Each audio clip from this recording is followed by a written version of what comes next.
बोलेंगे gamma diversity बोलते हैं, ठीक है। या इसके अलावा अगर हम देखेंगे जो ग्रुप ऑफ प्लांट्स अकर करेंगे एक जगह, जैसे आइलैंड पे ग्रुप ऑफ प्लांट्स रहेगा, तो वो आएंगे हमारे गामा डाइवर्सिटी में। Then last one that is fourth one, that's epsilon diversity. Epsilon diversity क्या होता है, इसको हम रीजनल डाइवर्सिटी भी बोलते हैं, और इसमें टोटल डाइवर्सिटी आती है, यानी जितनी टोटल डाइवर्सिटी है ग्रुप ऑफ एरियाज के गामा डाइवर्सिटी के, जितने भी गामा डाइवर्सिटी है जब वो एक साथ मिलेंगे तो वो एप्सिलॉन डाइवर्सिटी में आते हैं, ठीक है। किस में आते हैं, एप्सिलॉन डाइवर्सिटी। जैसे फॉरेस्ट्स, आप देखो फॉरेस्ट्स में एक ग्रुप है प्लांट्स का, उस ग्रुप ऑफ प्लांट्स को हम बोलेंगे गामा डाइवर्सिटी। फिर जब वो सारे ग्रुप्स मिलेंगे तो वो एक एप्सिलॉन डाइवर्सिटी बनाएंगे, दैट इज फॉरेस्ट। लेकिन जो वहां पे एक प्लांट होगा, खाली हम एक ट्री की बात करेंगे, उसको हम बोलेंगे अल्फा डाइवर्सिटी, ठीक है। एक प्लांट को हम अल्फा डाइवर्सिटी बोलेंगे। उस एक प्लांट का जो एक लीफ होगा that is called as a point diversity, उसको क्या हम बोलेंगे, पॉइंट डाइवर्सिटी। मैंने आपको एक फॉरेस्ट की एग्जांपल दी, एक सारा फॉरेस्ट जो होगा जहां पे प्लांट सारे आएंगे उसको हम बोलते हैं एप्सिलॉन डाइवर्सिटी। वहां पे जो ग्रुप ऑफ प्लांट्स आएगा वहां पे हम उसको बोलेंगे गामा डाइवर्सिटी। उन ग्रुप ऑफ प्लांट्स में एक प्लांट को हम अल्फा डाइवर्सिटी बोलेंगे, उस एक प्लांट में जो एक लीफ होगा उसको हम पॉइंट डाइवर्सिटी बोलेंगे। ठीक, समझ आया सबको, समझ आया सबको यहाँ तक? किसी को कोई कंफ्यूजन, कोई क्वेश्चन? No ma'am. चलिए ठीक है। तो अगर हम देखेंगे, आप देखो कि हमारे सबसे पहले आपको टेक्सोनोमिस्ट या सिस्टमिस्ट का पता होना चाहिए कि टेक्सोनोमिस्ट हम किसको बोलते हैं या सिस्टमिस्ट।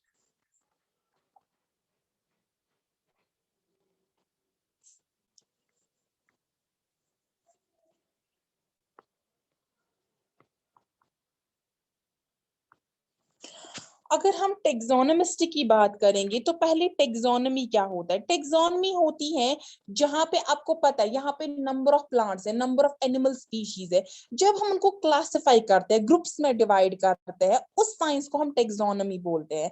और वो इंसान जो उसको पढ़ेगा, ठीक है, जो स्टडी करेगा, या हम बोलेंगे जिसका एक काम होता है कि वो क्लासिफाई करे, जो इन डिफरेंट डिफरेंट एनिमल्स की डायग्राम्स दे, पिक्चर्स प्रोवाइड करे, उनको हम क्या बोलते हैं, उनको हम टेक्सोनोमिस्ट या सिस्टमिस्ट बोलते हैं। तो टेक्सोनोमिस्ट या सिस्टमिस्ट जो होता है, इनका एक मेन फंक्शन होता है साइंटिफिक नेम प्रोवाइड करना लिविंग क्रिएचर्स को। साइंटिफिक नेम प्रोवाइड करना क्यों जरूरी है, अगर आप देखो ये जो कॉमन वर्निक्यूलर नेम्स है, ठीक है, हर किसी प्लांट के, एनिमल के, वो रीजन से रीजन वेरी करते हैं। अगर आप देखोगे फॉर एग्जांपल अगर हम डॉग की बात करेंगे, डॉग जो होता है उसको हिंदी में बोलते हैं कुत्ता, ठीक है, और उसको कुकुर बोलते हैं किसमें, बंगला में, और नाई बोलते हैं तमिल में। मैं डॉग की बात कर रही हूँ।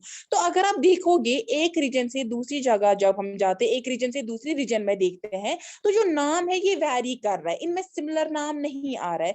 तो इसीलिए ताकि जब हम किसी भी जगह जाए, हम एक जो हमारा लिविंग क्रिएचर है हम उसको हम बोलेंगे एक तरह से हम उसको रिकॉग्नाइज करें, एक नाम से रिकॉग्नाइज करें, तो इसलिए हम साइंटिफिक नेम प्रोवाइड करते हैं। साइंटिफिक नेम जो होता है किसी भी लिविंग क्रिएचर का, वो चाहे इंडिया में हो, चाहे अमेरिका में हो, चाहे कहीं और जगह हो, हर किसी जगह वो साइंटिफिक नेम जो होगा वो वही नाम उससे उसको जाना जाएगा, ठीक है। अगर हम देखेंगे इसके अलावा जो अर्थवर्म और एस्कैरस होता है, ठीक है, उनको दोनों को केंचुआ बोलते हैं, ठीक है। तो यहाँ पे भी एक कंफ्यूजन क्रिएट हो जाता है, दोनों को केंचुआ बोलते हैं। तो अगर कोई केंचुआ नाम ले रहा है तो हमें पता नहीं चलेगा ये अर्थवर्म के बारे में बात कर रहा है, ये एस्कैरस के बारे में बात कर रहा है, ठीक है। तो अगर आप कहीं और जगह जाओगे दुनिया में, ठीक है, आप वहां पे अगर आपको आप यहाँ पे आप अगर वहां पे कुत्ता बोलोगे, ठीक है, कुत्ता किसी को बोलोगे तो उसको नहीं समझ आएगा कि आप किसकी बात कर रहे हो।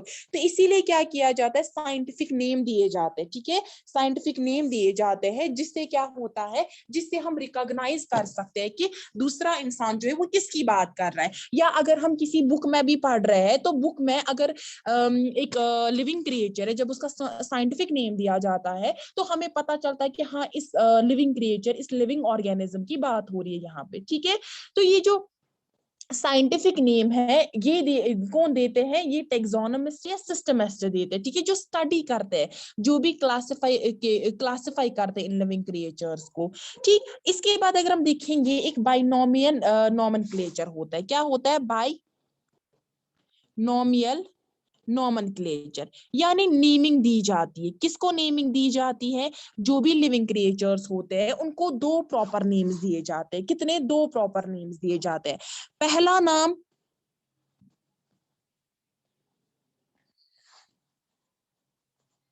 एक पहला नाम आता है हमारे पास, दैट इज जीनस। ठीक है, जीनस आता है, फर्स्ट नेम होता है जीनस होता है। जिस से जो ऑर्गेनिज्म है वो बिलोंग करता है उसको हम जीनस बोलते हैं। ये जो जीनस नाम होता है इसमें और भी ऑर्गेनिजम्स होते हैं, ठीक है, जिनका जीनस जो होता है वो सेम हो सकता है। और हम क्या करते हैं, हम कंपेयर करते हैं जीनस नेम से। हम बोल सकते हैं जीनस नेम जो होता है ये सर नेम होता है। जैसे हम देखेंगे, हम में जो सर नेम होता है फिर उसमें फैमिली जो होती है उसका एक ही सर नेम होता है। ऐसे ही जीनस होता है एक, और उसके बाद उसमें नंबर ऑफ मेंबर्स आ जाते हैं। जैसे हम में फैमिली होती है एक, ठीक है, फैमिली में फिर हम नंबर ऑफ पर्सन्स आ जाते हैं। ऐसे ही जीनस होता है एक जिसमें नंबर ऑफ दूसरे पर्सन्स आ जाते हैं। सेकेंड नेम जो है वो दिया जाता है स्पीशीज नेम, ठीक है, जिस स्पीशीज को वो बिलोंग करता है। और स्पीशीज जो होता है ये खाली एक ही नाम होता है, यानी अगर एक ऑर्गेनिज्म है इसका एक ही स्पीशीज नाम होगा, ठीक है, इसका एक स्पीशीज नाम होगा, वो स्पीशीज नाम किसी और का नाम नहीं हो सकता है, ठीक है। अगर हम देखेंगे जो ये स्पीशीज यानी जो ये साइंटिफिक नेम्स होते हैं ये यूनिक होते हैं और ये हर किसी जगह पे अंडरस्टूड किए जाते हैं और ये इजीली चेंज नहीं किए जाते। यानी अगर हमने कोई साइंटिफिक नेम दिया गया है, टेक्सोनोमिस्ट ने साइंटिफिक नेम दिया है किसी भी लिविंग क्रिएचर का, वो हम खुद से चेंज नहीं करेंगे कि नहीं अब हमें इसको ऐसे नाम रखना है। इसके लिए कुछ रूल्स होते हैं, सेट ऑफ रूल्स होते हैं, ठीक है। और वो सेट ऑफ रूल्स जो होते हैं वो पहले स्टेट करने होते हैं International Code of Biological Nomenclature में। International Code of Biological Nomenclature में, जहां पे क्या किया जाता है, जहां पे ये सेट ऑफ रूल्स जो है वो स्टेट किए जाते हैं, उसके बाद इस पे देखा जाता है क्या नाम कर सकते हैं चेंज, यानी एक मीटिंग बैठती है उस पे, उसके बाद इस नाम को चेंज किया जा सकता है, ठीक है। तो अगर हम देखेंगे जो जीनस नेम होता है, ठीक है, उसको हम जेनेरिक नेम भी बोलते हैं। जीनस नेम या जेनेरिक नेम जो होता है वो हमेशा पहले लिखा जाता है और इसका जो पहला लेटर होता है वो कैपिटल में लिखा जाता है। जीनस जो होता है एक तो वो पहले लिखा जाता है और उसका जो फर्स्ट लेटर होता है वो कैपिटल में लिखा जाता है, ठीक है। उसके बाद अगर हम देखेंगे जो दूसरा नेम आता है स्पीशीज नेम या जिसको हम स्पेसिफिक नेम भी बोलते हैं, वो जो होता है वो जीनस नेम के बाद लिखा जाता है और उसका इनिशियल लेटर जो होता है वो हमेशा स्मॉल होता है। वो क्या होता है, वो स्मॉल होता है। और दोनों के दोनों जो होते हैं जीनस और species name, we can see generic name या स्पेसिफिक नेम, दोनों को क्या लिखा जाता है, इटैलिक्स में लिखा जाता है और उसके बाद उनको अंडरलाइन किया जाता है, ठीक है। फॉर एग्जाम्पल अगर हम फ्रॉग की बात करेंगे, फ्रॉग जो होता है इसका जो साइंटिफिक नेम है, फ्रॉग का साइंटिफिक नेम है दैट इज राना टिग्रीना, ठीक है, राना टिग्रीना। अगर हम देखेंगे पहले कौन सा नाम लिखा जाता है, जेनेरिक नेम और वी कैन से जीनस, और उसका पहला लेटर कैपिटल इटैलिक्स में लिखा जाता है, ठीक है। और दूसरा जो होता है स्पेसिफिक नेम और we can call it is species name, इसका जो पहला लेटर होता है वो स्मॉल में और दोनों को अंडरलाइन और इटैलिक्स में लिखा जाता है, ठीक है, इटैलिक्स में लिखा जाता है। तो according to binomial nomenclature system, जो लाइन का फुल नेम होता है, अगर हम लाइन की बात करेंगे, लाइन जो है इसका फुल नेम होता है पैंथेरा लियो, ठीक है, पैंथेरा लियो होता है, ठीक है। पैंथेरा जो है यहाँ पे जीनस नेम है, लियो इसका स्पीशीज नेम है। तो अगर हम देखेंगे ये जो जीनस पैंथेरा है, मैंने आपको बोला कि इसमें नंबर ऑफ ऑर्गेनिजम्स आते हैं, तो पैंथेरा जो है कुछ और लिविंग ऑर्गेनिजम्स का भी जीनस नेम है। अगर हम बात करेंगे टाइगर और लेपर्ड की, टाइगर का जो नाम है that is Panthera, Panthera tigress, ठीक है। और लेपर्ड जो है उसका नाम जो है दैट इज पैंथेरा पार्डस, ठीक। तो यहाँ पे अगर आप देखोगे, चाहे आप लाइन की बात करो, चाहे आप टाइगर की बात करो, चाहे आप लेपर्ड की बात करो, इनमें जो जीनस नेम है वो कॉमन है, वो सेम है इनका जीनस नेम, खाली जो स्पीशीज नेम है वो डिफर कर रहा है, ठीक है। तो मैंने आपको यही बोला कि जो जीनस नेम होता है ये एक सरनेम की तरह होता है जिसमें फिर नंबर ऑफ फैमिली मेंबर्स आते हैं। यहाँ पे जो हम बात करेंगे लाइन की, हम टाइगर की, हम लेपर्ड की बात करेंगे, तीनों के तीनों जो है वो एक ही फैमिली को बिलोंग करेंगे, हम हम बोलेंगे, और वो फैमिली क्या है, दैट इज पैंथेरा, यानी दैट इज जीनस, जो जीनस नेम है इनका पैंथेरा है। फिर आता है स्पीशीज नेम जो कि इनमें डिफर कर रहा है, ठीक है। ऐसे अगर हम ह्यूमन बींग्स की बात करेंगे, ह्यूमन स्पीशीज जो होते हैं इनको हम होमो सैपियंस बोलते हैं। होमो जो होता है that is generic name and sapiens is a specific name, ठीक है। तो अगर हम देखेंगे जो सिस्टम है इसमें ऑर्गेनिज्म को दो नाम देते हैं, क्या क्या, एक तो जीनस, दूसरा स्पीशीज नेम। तो इसीलिए इसको बोलते हैं बाइनोमियल नॉमेनक्लेचर। नॉमेनक्लेचर मतलब नेमिंग देना, बाइनोमियल मतलब बाई मतलब दो नाम देना, ठीक है। तो यहाँ पे हम दो नाम देते हैं। ऐसे अगर हम देखेंगे सबसे पहले जो ये बाइनोमियल नॉमेनक्लेचर है, सबसे पहले ये डेवलप या हम बोलेंगे यूज किया था लीनियस ने, ठीक है। जो लीनियस है उसने क्या किया था, उसने अपनी बुक, ठीक है, जिसका नाम था स्पीशीज प्लेंटेरम, ठीक है। लीनियस जो है उसने क्या किया, उसने अपनी बुक जो है जिसका नाम क्या था, स्पीशीज प्लेंटेरम, जो पब्लिश की थी उसने 1753 में जो पब्लिश हुई थी, उसने सबसे पहले ये बाइनोमियल नॉमेनक्लेचर जो है, ये सिस्टम जो है, नेमिंग का सिस्टम जो है प्लांट्स और एनिमल्स के लिए दिया था अपनी बुक में, ठीक है।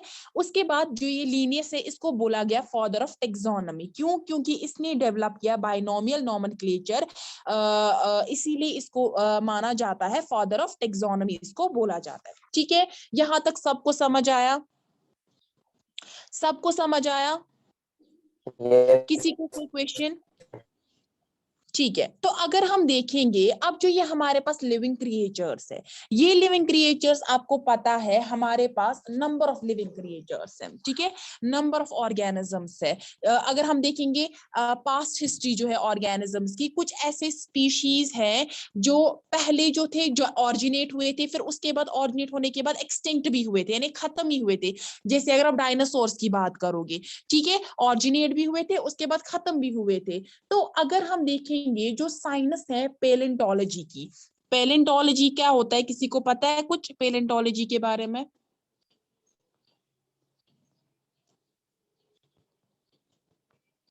किसी को पेलेंटोलॉजी के बारे में कुछ कंसेप्ट है, कोई आइडिया? पेलेंटोलॉजी होती है जहां पे हम स्टडी करते हैं फॉसिल्स की। फॉसिल्स क्या होते हैं वो पता है किसी को? फॉसिल्स आप लोगों ने पढ़ा होगा।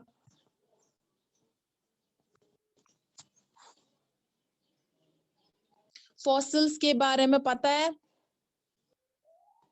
जब प्लांट्स एनिमल्स मर जाते हैं उसके बाद मिलियंस ऑफ इयर्स तक बाय सम नेचुरल प्रोसेसेस वो कन्वर्ट होते हैं फॉसिल्स में, ठीक है, उनको हम फॉसिल्स बोलते हैं सिंपली, ठीक है। जब millions of years, billions of years हो जाते हैं, देन हमारे पास जो डेड प्लांट्स एनिमल डिकम्पोज हो जाते हैं, देन वहां पे जो रहते हैं रिमेनिंग उनको हम फॉसिल्स बोलते हैं, ठीक है, दैट डेड रिमेन्स को हम फॉसिल्स बोलते हैं। तो अगर हम देखेंगे ये एस्टिमेट किया गया है कि जो एक्सटिंक्ट स्पीशीज है, यानी जो खत्म हुए हैं स्पीशीज, वो 50 टाइम ज्यादा थे देन जो अभी एग्जिस्ट कर रहे स्पीशीज, ठीक है। तो आप यहां से अंदाजा लगा सकते हो कितने स्पीशीज अभी तक खत्म हुए होंगे, ठीक है। तो अगर हम देखेंगे ये जो ऑर्गेनिजम्स होते हैं, ठीक है, तो इनकी डाइवर्सिटी स्टडी करने के लिए क्या किया जाता है, इन ऑर्गेनिजम्स को वेरियस ग्रुप्स में क्या किया जाता है, अरेंज किया जाता है ऑर्डरली, या हम बोलेंगे एक सिस्टमैटिक मैनर में, एक ऑर्डर्ड मैनर में क्या किया जाता है, उनको ग्रुप किया जाता है। फॉर एग्जाम्पल अगर हमें स्टडी करना होगा किसी ऑर्गेनिज्म के बारे में, सबसे पहली रिक्वायरमेंट क्या होगी, हमें उसको असॉर्ट करना है, उसकी वेरियस वैरायटीज को किन के, स्पीशीज के अकॉर्डिंग। उसके बाद नेक्स्ट स्टेप होता है कि हमें देखना है सिमिलैरिटीज क्या है इसमें दूसरे ऑर्गेनिजम्स के साथ, डिसिमिलैरिटीज क्या, यानी डिफरेंसेस क्या है इनमें, और उसके बेसिस पे हम क्या कर सकते हैं, उसके बेसिस पे हम उनको क्लासिफाई कर सकते हैं, ठीक है। तो वहां पे क्या आते हैं, वहां पे नंबर ऑफ स्टेप्स होते हैं जहां पे हम क्या करते हैं, इन ऑर्गेनिजम्स को क्लासिफाई करते हैं, किसके बेसिस पे कि डिफरेंस है इन ऑर्गेनिजम्स में, इन ऑर्गेनिजम्स में सिमिलैरिटी है। फॉर एग्जाम्पल मेरे पास कुछ ऐसे ऑर्गेनिजम्स है जिनमें सिमिलैरिटी है, तो मैं उनको ए ग्रुप में रखूंगी, कुछ ऐसे जिनमें डिफरेंसेस है मैं उनको दूसरे ग्रुप में रखूंगी, अलग अलग करूंगी। तो वहां पे क्या किया जाता है, इनको अरेंज किया जाता है ऑर्डर में। सबसे पहले क्या किया जाता है, जीनस में, जैसे मैंने आपको अभी बोला लाइन, टाइगर और लेपर्ड की, ठीक है, जहां पे मैंने बोला कि पैंथेरा लियो, पैंथेरा टिग्रिस या पैंथेरा जो पार्डस होता है, ठीक है, तो वो जो होते हैं उनको हम क्या करते हैं, उनको हम जीनस एक नाम देते हैं। सबसे पहले क्या किया जाता है, जीनस नाम दिया जाता है, यानी जीनस के बेसिस पे उनको क्लासिफाई किया जाता है। देन जीनस के बाद क्या आता है, फैमिली, ठीक है, फैमिली के बेसिस पे भी कर सकते हैं, या इसके अलावा ऑर्डर के बेसिस पे, ये आप आगे पढ़ोगे ऑर्डर, क्लास, ये सब क्या होता है, और फाइलम, फाइलम के बेसिस पे भी क्या किया जाता है, फाइलम के बेसिस पे भी इनको क्लासिफाई किया जाता है, यानी इनको ग्रुप्स में कैटेगराइज किया जाता है, ताकि हम क्या करें, ताकि हम इनके कैरेक्टरिस्टिक्स को पढ़ पाए, ठीक है। तो अगर हम क्या करेंगे, हम अगर ऑर्गेनिजम्स को क्लासिफाई नहीं करेंगे तो there are number of organisms, हम बोलेंगे एंडलेस ऑर्गेनिज्म, लिविंग क्रिएचर्स बहुत ज्यादा है,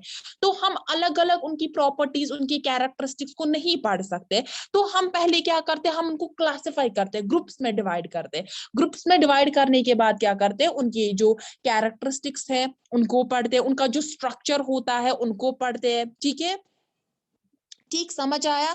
या अगर हम देखेंगे इसके अलावा क्या हो सकता है कि जो हमारे पास क्लासिफिकेशन है, इससे क्या होता है, इससे हमें एक पिक्चर मिलती है, एक ही ग्लैंस में जो भी लाइफ फॉर्म्स होते हैं उनकी पिक्चर मिलती है, ठीक है। या इसके अलावा अगर हम देखेंगे, इसके अलावा हमें क्लासिफिकेशन से इन जो डिफरेंट ऑर्गेनिजम्स हैं उनके बीच में क्या रिलेशनशिप है आपस में, वो भी हम क्लासिफाई में, इससे क्लासिफिकेशन से हमें पता चलता है।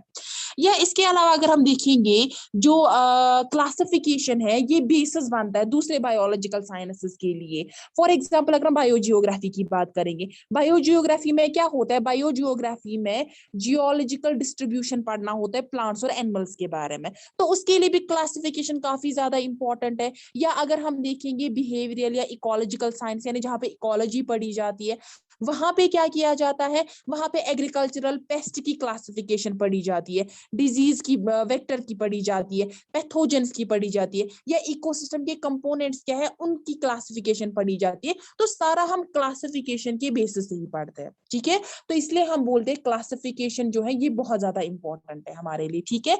बेसिस क्या है क्लासिफिकेशन की, सबसे पहले कि हमारे जो ऑर्गेनिजम्स होते हैं वो डिफरेंट होते हैं, डिफरेंट ऑर्गेनिजम्स में डिफरेंट कैरेक्टरिस्टिक्स होते हैं, तो जिनमें सिमिलैरिटी होती है उन बेसिस पे, या डिसिमिलैरिटीज, डिफरेंसेस होते हैं उस बेसिस पे हम क्लासिफाई करते हैं, वेदर हम जीनस में क्लासिफाई करें, फैमिली, ऑर्डर, क्लास या फाइलम के बेसिस पे उनको हम क्लासिफाई करें, ठीक है। तो अगर हम देखेंगे जो ये लिविंग ऑर्गेनिजम्स, ये जो लिविंग थिंग्स है, इनको हम आइडेंटिफाई करते हैं, कैटेगराइज करते हैं, किस बेसिस पे, उनके बॉडी का डिजाइन क्या है, ठीक है, उनके बॉडी का डिजाइन क्या है, उनके बॉडी पार्ट्स का फंक्शन क्या है, उनके बॉडी पार्ट का स्ट्रक्चर क्या है, उस बेसिस पे हम करते हैं इन लिविंग थिंग्स को आइडेंटिफाई और कैटेगराइज करते हैं। कुछ ऐसे कैरेक्टरिस्टिक्स होते हैं जो क्या होते हैं, काफी ज्यादा चेंज लाते हैं बॉडी डिजाइन में, ठीक है, देन दूसरे में कुछ कम चेंजेस आ जाती है।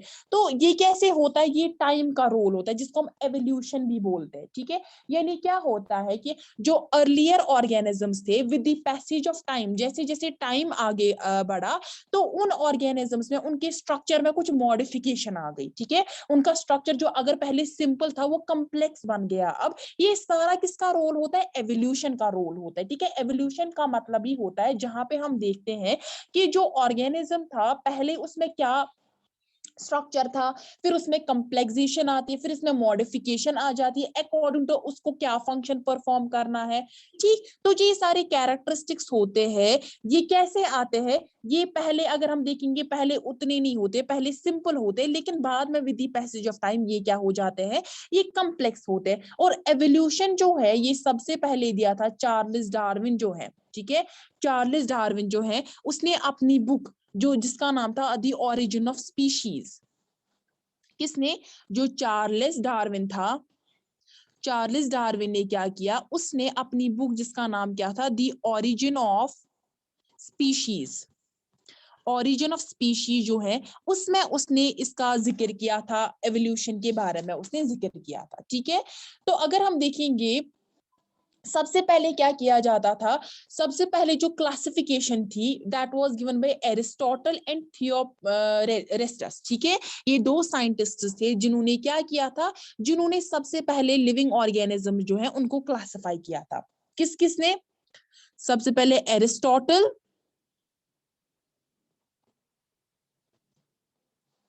And the second one is Theophrastus. ठीक है, ये दो साइंटिस्ट ने सबसे पहले क्लासिफिकेशन दी थी ग्रीक टाइम्स में। ठीक है, तो सबसे पहले जो सिस्टम था क्लासिफिकेशन का उसको बोलते थे आर्टिफिशियल। आर्टिफिशियल मतलब वो खाली बेस था किस पे, साइज, कलर या नेचर क्या ऑर्गेनिज्म, इसलिए उसको बोलते थे आर्टिफिशियल क्लासिफिकेशन सिस्टम। ठीक है, आर्टिफिशियल सिस्टम ऑफ क्लासिफिकेशन। और वो किसने दिया था? फर्स्ट ऑफ ऑल अरिस्टोटल ने और थियोफ्रेस्टस ने क्या किया था? ये दो साइंटिस्ट थे जिन्होंने क्या दिया था? आर्टिफिशियल सिस्टम दिया था क्लासिफिकेशन का। आर्टिफिशियल सिस्टम में हम क्या किस बेसिस पे क्लासिफाई करते हैं? साइज के बेसिस पे, कलर के बेसिस पे, और इसके अलावा वो क्लासिफाई करते हैं on the basis of nature क्या है ऑर्गेनिज्म का।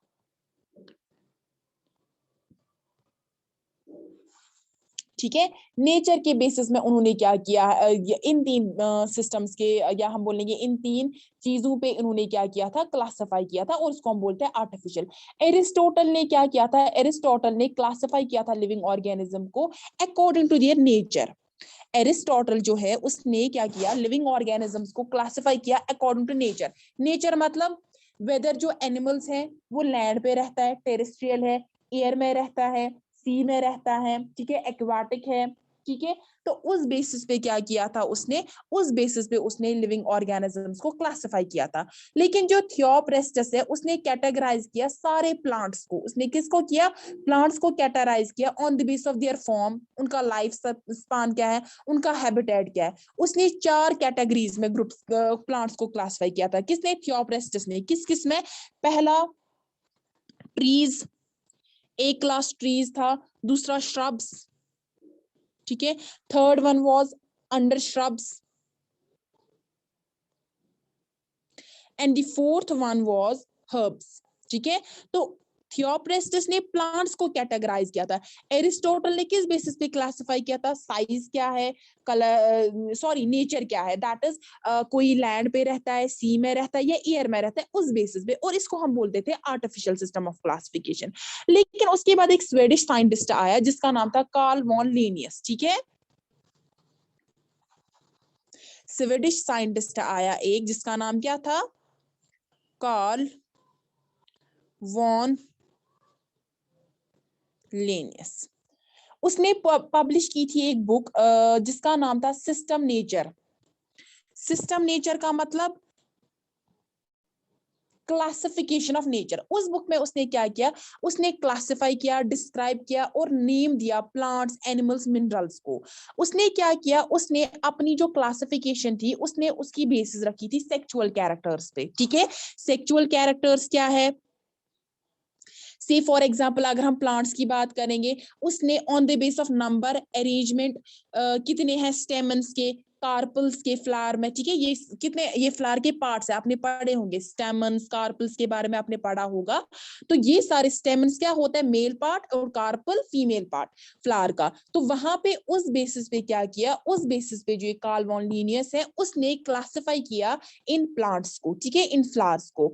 और अगर हम देखेंगे उसके बाद क्या हो, ने जो है उसने भी एक आर्टिफिशियल सिस्टम ही दिया था। ये भी क्या था? एक आर्टिफिशियल सिस्टम था। लेकिन आर्टिफिशियल सिस्टम के बाद क्या किया गया? नेचुरल सिस्टम को रिप्लेस किया गया। नेचुरल सिस्टम जो है उसको रिप्लेस किया चार्ल्स डार्विन ने। किसने किया? Charles Darwin. चार्ल्स डार्विन जो है, चार्ल्स डार्विन ने क्या किया? उसने ऑर्गेनिक दिया था, एवोल्यूशनरी ऑर्गेनिक थ्योरी दी थी। ठीक है, चार्ल्स डार्विन ने। और उसी ने उसमें क्या दिया था? उसने उसमें नेचुरल सिस्टम दिया क्लासिफिकेशन का। उसने क्या किया? उसने उसमें नेमिंग के साथ साथ डिफरेंसेस भी दिए कि सिमिलैरिटीज क्या है, किसी में डिफरेंसेस क्या है, और एक प्रॉपर हमें मिला क्लासिफिकेशन लिविंग क्रिएचर्स का। ठीक है, चाहे वो दूसरे सिस्टम इकोसिस्टम में रहते हो, जहां पे भी वो इकोसिस्टम में रहते हैं, उस बेसिस पे हमने दिया। ठीक है, अब उसने क्या क्या क्लासिफिकेशन दी, कैसे क्लासिफिकेशन दी, वो हम इंशाल्लाह नेक्स्ट लेक्चर में करेंगे। ठीक है, यहां तक सबको समझ आया? किसी को कोई कंफ्यूजन, किसी को कोई क्वेश्चन? No ma'am. चलिए ठीक है, मैं अटेंडेंस करती हूँ।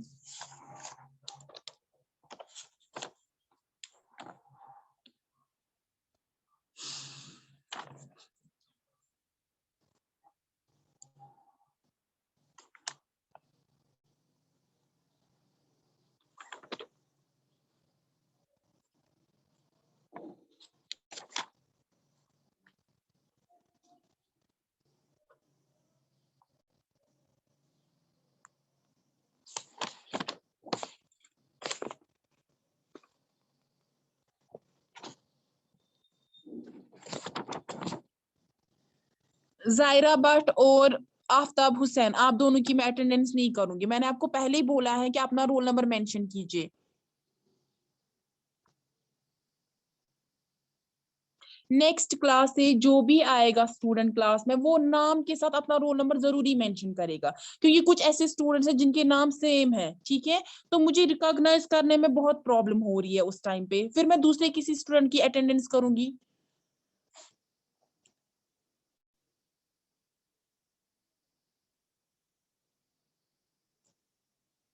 हम करे लिए मैम। हाँ चलिए, मैं क्लास को एंड करती हूँ। अल्लाह हाफिज।